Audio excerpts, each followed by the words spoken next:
Assalamu alaikum, my dear respected brothers and sisters in Islam. The high cost of marriage is causing many young couples to wait several years before they can marry. We live in a society where the haram is easy, while many of our parents make the halal hard. Now why you gotta make it hard? Many parents today expect extravagant weddings while they put their kids into nothing but debt. Did you know the average cost of a wedding is $25,000? Not only that, but... Wait, did you say $25,000? Rewind the tape.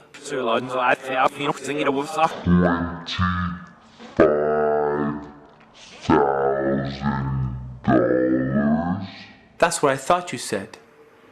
Wow, that's a lot of money. That's $6,250 per hour. $104 per minute. $1.73 per second. $1.73 per second? Yes, by the time I finish this sentence, you have now paid $10. Most of us are in our 20s when we're trying to get married. Barely getting out of school. Just starting our careers. Trying to pay off college expenses. And you want to jump into this $25,000 hole? How's that for a marriage gift? This is for us? Thank you.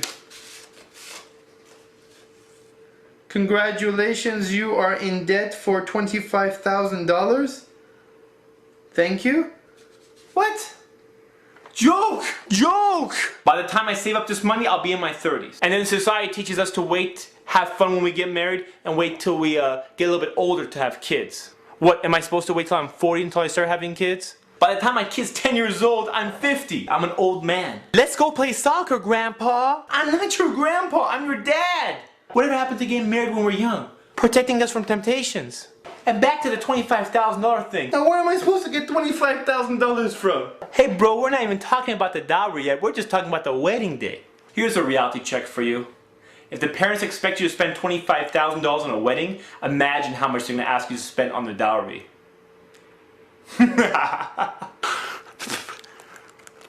But it's a special day and you're going to remember it for your entire life. First off, the whole wedding thing is not a day. It lasts only a few hours. Second, yeah, I'm gonna remember this because I'm gonna be paying for it for the rest of my life. For those who've never attended one of these fancy weddings, let me break it down for you so I can tell you what you're missing. Imagine sitting alone at a table in a fancy hall, wondering where everyone is, quickly learning that you're the last person to figure out that 6 p.m. on the invitation really means 7 p.m., getting dressed up in uncomfortable clothes, sitting in a huge hall and saying, wow, this must be expensive. Getting free refills of soda, eating fancy food, staring at the wedding program, saying salam to the people you only see at weddings, funerals, and Eid, signing guest books, playing with your napkin, taking pictures with the bride and groom, hear speeches by friends and family crying and saying goodbye. By the way, why are you saying goodbye? They're not dying, they're just getting married. Watching his and her PowerPoint presentations. Once again, who came up with this idea? Do you remember when you were a kid and your friends would come over? Your parents would take out your baby pictures and they would show it to them? And you would sit there, and they would laugh at you, and you had to put on that fake smile. You know which smile I'm talking about. Imagine that, but times 10. This time, you're in a suit, sitting in the spotlight, on stage, at your wedding. And all those pictures you thought you burned are now back, on the big screen, on a wall-sized projector. Everyone's looking at it and laughing. Everyone and their mama's laughing at you, and you can't do nothing about it. But there is an alternative. Try this. Google the web to find inexpensive wedding invitations. Wow, I can really save some money. How about having your wedding at the best location?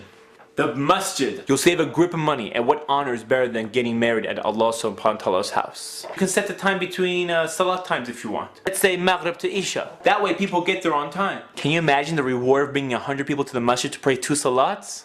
That is what I'm talking about, man. Contact your local halal restaurant and ask them for a deal. You know how they say? Hook it up. So give me a good deal. Huh? I love it. I love it. Mwah! And finally, and most importantly, make dua to Allah subhanahu wa ta'ala and make it pure intention. Because if you do it only for the sake of Allah subhanahu wa ta'ala, your reward is with Him. And if you do it for the people, your reward is with them. And if you don't do it for Allah subhanahu wa ta'ala, you're getting ripped off. Ripped off. $25,000 ripped off. And even if you try to save money, you're still getting ripped off. Anyways, the whole thing shouldn't cost you more than a couple $1,000s. So with all the money you save, you and your wife can start traveling. Be debt free.